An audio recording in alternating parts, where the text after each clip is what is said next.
অন্য ধর্মাবলম্বী ভাই তিনি একটি প্রশ্ন পাঠিয়েছেন। তিনি লিখেছেন, আমি জন্মসূত্রে একজন হিন্দু।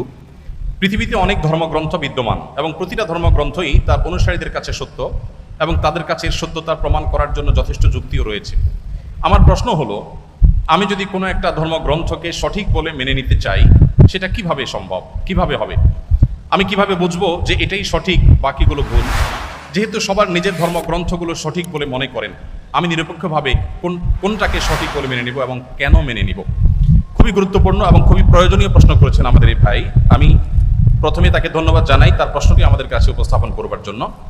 আর এর উত্তরে আমরা বলতে চাই যে দেখুন, আল্লাহ রাব্বুল আলামিন প্রত্যেকটা মানুষকে জন্মসূত্রে আল্লাহর ভাষায় আল্লাহ নবী সাল্লাল্লাহু আলাইহি ওয়াসাল্লামের মাধ্যমে আল্লাহ তাআলা ব্যক্ত করেছেন, ওয়াহিয়ে গায়রে মাকতুর মাধ্যমে ব্যক্ত হয়েছে যে কুল্লু মৌলুদিন ইউলাদু আলাল ফিতরাহ, প্রতিটি মানুষ জন্মসূত্রে ঈমানদার হয়ে জন্মগ্রহণ করে।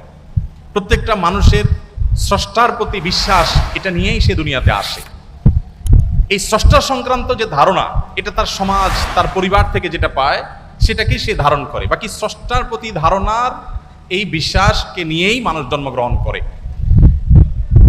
তার বাবা মা সম্পর্কে আল্লাহ নবী সাল্লাল্লাহু আলাইহি ওয়াসাল্লাম বলেছেন, ইল্লা আন্না আবওয়াহু ইয়াহুদানিহি আও ইউনাসরানিহি আও মাজিসানিহি। মানুষ যে বিভিন্ন ধর্মের অনুসারী হয়, এটা তার পরিবার থেকে যে দীক্ষা পায়, পরিবার তাকে যেদিকে গাইড করে সে সেদিকে যায়। বাকি জন্মসূত্রে সে আল্লাহ বা সৃষ্টিকর্তা যে একজন আছেন, সে এক সত্তার প্রতি বিশ্বাসী হয়েই জন্মগ্রহণ করে। তারপরে সে ডাইভার্ট হয়ে যায় পারিবারিকভাবে যে গাইডেন্স পায় সেই গাইডেন্সের আলোকে।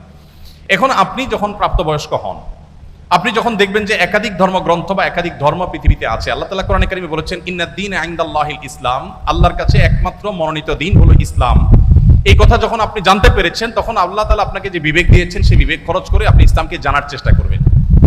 আমরা যদি কেউ অন্য ধর্মকে জানার চেষ্টা করি, বিশেষ করে আমার যে ভাই প্রশ্ন করেছেন তিনি এবং আরো যারা অন্যান্য ধর্মে আছেন, আমি যদি বলতে চাই যে তারা যদি ইসলামকে জানার চেষ্টা করেন নির্মোহভাবে, তারা যদি সত্যানুসন্ধানের দৃষ্টি নিয়ে ইসলামকে স্টাডি করেন, কোরআনকে তারা পাঠ করেন এবং পড়েন, আমার বিশ্বাস একটা সময় তারা ইসলামের সত্যতাকে খুব সহজে, খুব স্বাভাবিকভাবে উপলব্ধি করতে পারবেন। যেহেতু তিনি একজন সৃষ্টিকর্তায় বিশ্বাস করেন, অতএব সৃষ্টিকর্তার কাছে তার আকুতি থাকা উচিত, প্রার্থনা থাকা উচিত, হে মহান সৃষ্টিকর্তা, আপনি আমাকে গাইড করেন, এবং নিজের বিবেক, বুদ্ধি সবগুলোকে উন্মুক্তভাবে তিনি ব্যবহার করে তিনি কোরআনকে, আল্লাহর দ্বীনকে তিনি বোঝার চেষ্টা করা দরকার।